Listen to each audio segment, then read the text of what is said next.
Hello, this is S.K. Williams, and this is another Star Wars video.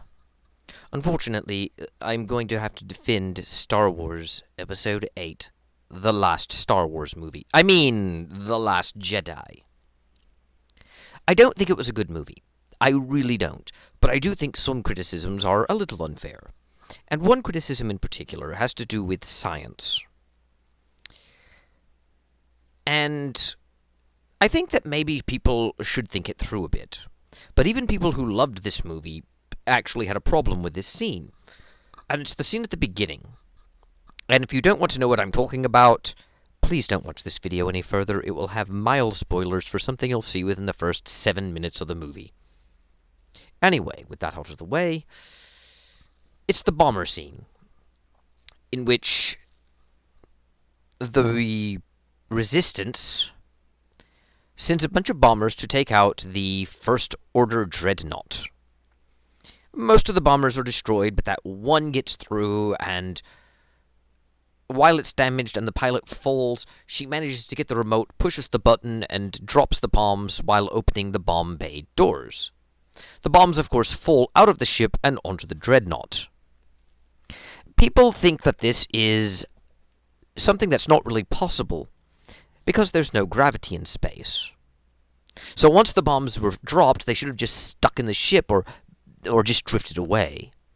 However, I don't think this is such a plot hole, and there are 3 perfectly reasonable explanations for why the bombs would drop. And they're not really ad hoc. They're things that have been introduced in Star Wars, either in technical manuals or in other iterations of the series, and some of them do have to do with basic science. So allow me to explain.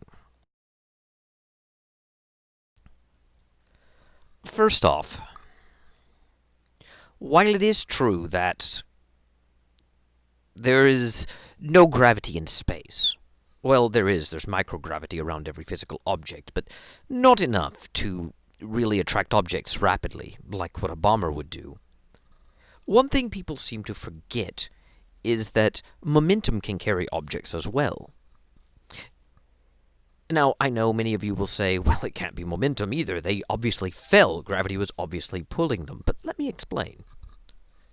The bomber has artificial gravity. Most ships in Star Wars do. So when the bombs began to fall, they were actually being pulled down, or pushed possibly. I'm not certain which direction the artificial gravity actually works in Star Wars, by the ship's gravity. And if you've noticed, the bombs start from the top and go down this long shaft, this fin. And no, I'm not making a reference to the character, no pun intended. And maybe that fin exists for a reason. In the real world, when we create bomber airplanes, we don't have a long shaft on the bottom of them to drop the missiles out of, just a door with them slightly over it. So maybe that the bombs setting above this particular fin fall down the fin and build up momentum. Then when they go into space, they simply continue their downward trajectory. And if anyone remembers, there is a rule of motion coined by Isaac Newton. The law's a law of nature. It's not really created by anyone, but you get the idea.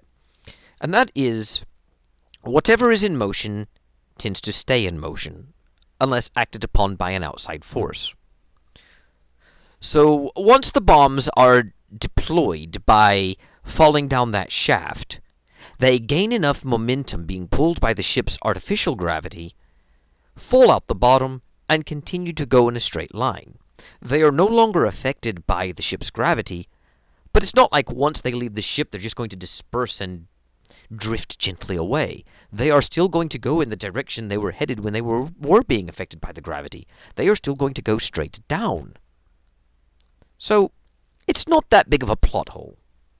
And there's 2 other possible explanations. One of which is, perhaps the bombs had a mild ion drive engine in them that could direct them, or a magnapulse engine, or some other sci-fi-like engine, so that once they left the ship, this engine would activate and propel them downward. Though I do think gravity would be sufficient in explaining how they fell. The artificial gravity of the ship pulls them from their resting position in the bay down that long shaft, and once they reach space, the momentum from their fall from the ship would continue long enough for them to hit their target, presuming their target was still directly below the ship. This would be in accordance with that whole objects in motion tend to stay in motion unless acted upon by an outside force axiom. And it would explain why they continued to fall. Because they were no longer really falling. And think about it. Had the bay doors not opened, and you saw a bomb fall from its resting position on height and just slam into the floor of the spaceship, would you really be asking the same question? How did it fall? They're in space.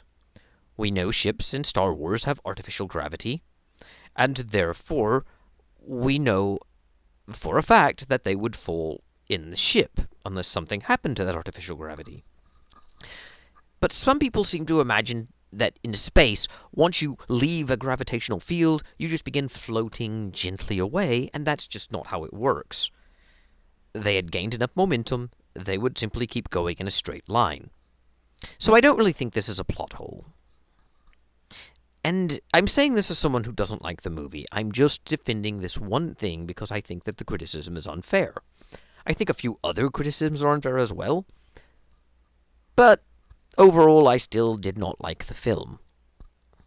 Still, this one I can live with.